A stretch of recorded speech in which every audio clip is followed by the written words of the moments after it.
Voilà, nous vous saluons, chers bien-aimés, frères et sœurs, chers amis. Nous sommes à notre culte d'évangélisation à l'église évangélique des Assemblées de Dieu, Jean Folly Bethel. Et ce soir, nous voudrons partager cette pensée avec vous. Et cette pensée est tirée du livre de Luc, chapitre 10, à partir du verset 38 à 42. Si vous le permettez, nous allons faire cette lecture. Il est écrit dans le livre de Luc, chapitre 10, le verset 38, ceci. Comme Jésus était en chemin avec ses disciples, il entra dans un village et une femme nommée Marthe le reçut dans sa maison. Elle avait une sœur nommée Marie qui s'étant assise aux pieds du Seigneur écoutait sa parole.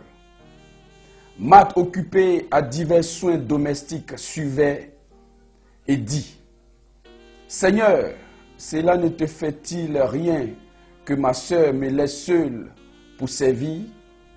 Dis-lui donc de m'aider. Le Seigneur lui dit: Marthe, Marthe, tu t'inquiètes et tu t'agites pour beaucoup de choses.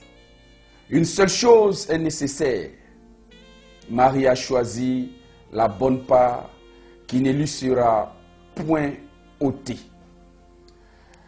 Bien-aimés frères et sœurs, le thème que je voudrais partager avec vous ce soir est libellé suite. Le temps de faire le bon choix et de demeurer dans ce choix. Le temps de faire le bon choix et de demeurer dans ce choix. Bien-aimés frères et sœurs, le texte nous dit que Jésus allait de lieu en lieu, de village en village, apportant la bonne nouvelle du royaume de Dieu. C'est donc dans ce processus qu'il arrive dans ce village, accompagné de ses disciples, où ils sont reçus par cette dame appelée Marthe. Après certainement s'être installé, comme à ses habitudes, Jésus a commencé à porter son enseignement. Et c'est dans cette maison où Jésus était, lui et ses disciples, il y avait Marthe et sa sœur Marie. Cette famille était celle de Lazare, ressuscité par le Seigneur, en Jean chapitre 11. Il est dit, la sœur de Marthe, appelée Marie, était alors assise au pied du Seigneur, écoutant attentivement les enseignements du Seigneur, tandis que Marthe était très préoccupée par des tâches domestiques, c'est-à-dire faire la cuisine, arranger la maison. Bien-aimé, voyant l'attitude de sa sœur, Marthe interpelle le Seigneur Jésus. Marthe demande au Seigneur Jésus d'intervenir dans cette situation. Quelle a été donc la réponse du Seigneur? Nous pouvons le lire dans le verset 41. Il a dit, le Seigneur lui répondit: Marthe, Marthe, tu t'inquiètes et tu t'agites pour beaucoup de choses. Une seule chose est nécessaire. Et Marie a choisi la bonne part qui ne lui sera point ôtée. Bien-aimés frères et sœurs, chers amis, sachons-le, les temps sont mauvais. Je dirais même très mauvais. Les prophéties bibliques annonçant le retour effectif de Jésus-Christ, le Messie, s'accomplissent. L'horloge qui fait tic-tac, le soleil qui se lève et se couche, les jours qui passent nous approchent à grande vitesse de ce retour-là. Qu'on soit chrétien ou pas, nous savons et nous en parlons que ce monde-ci passera aussi. Qu'on veuille ou non, ce monde passera. Et dans le livre de Matthieu, chapitre 24, le verset 25, le dit, le ciel et la terre passeront, mais mes paroles ne passeront point. Bien-aimés frères et sœurs, chers amis, le ciel et la terre passeront, mais les paroles du Seigneur Jésus-Christ ne passeront point.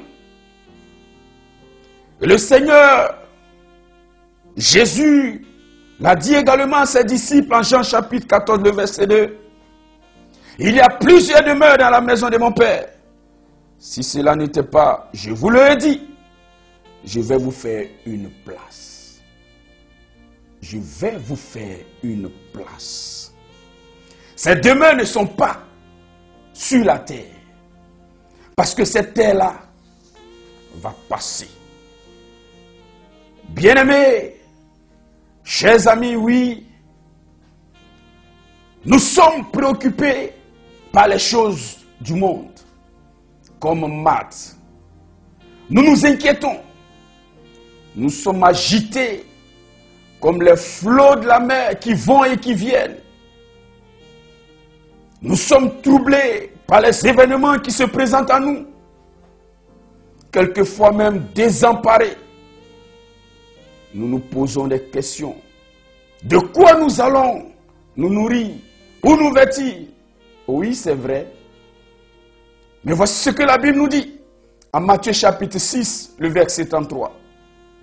Recherchez premièrement le royaume de Dieu et la justice de Dieu, et toutes ces choses nous seront données.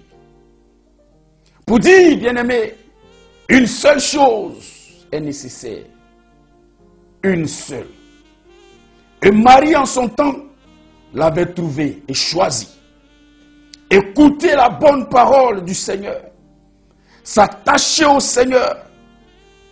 Marie s'est laissée inonder par la parole vivante du Seigneur. Elle a fait le bon choix. Elle a choisi ce qui ne passe pas. Ce qui est éternel. La parole qui donne la vie. La parole qui restaure l'âme abattue. La parole qui restaure l'âme affaiblie.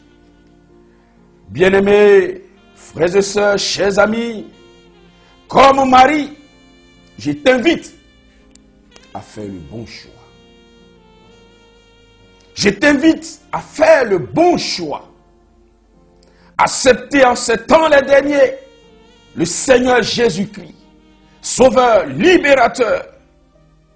Oh bien-aimé, c'est l'occasion, le moment de faire la paix avec Christ Jésus. Oui, c'est le moment, l'occasion, le moment favorable de faire la paix avec Christ Jésus. Aujourd'hui, l'on parle de coronavirus ou Covid-19. Hier, c'était Ebola. Demain, quel fléau nous allons avoir? Alors toi, qui as fait la paix avec Christ, demeure en lui. Reste attaché à Jésus. Reste attaché à Jésus. Que rien ne vienne te branler, te troubler. Mais toi qui n'as pas encore fait la paix avec lui, fais le bon choix. Si tu vis encore, si tu respires, si tu marches, c'est l'occasion de faire le bon choix. D'accepter Christ Jésus. De donner sa vie à Jésus. Parce que ce monde passera. Les choses de ce monde passeront. Tout passera. Mais la parole de Dieu, la parole faite chair ne passera pas.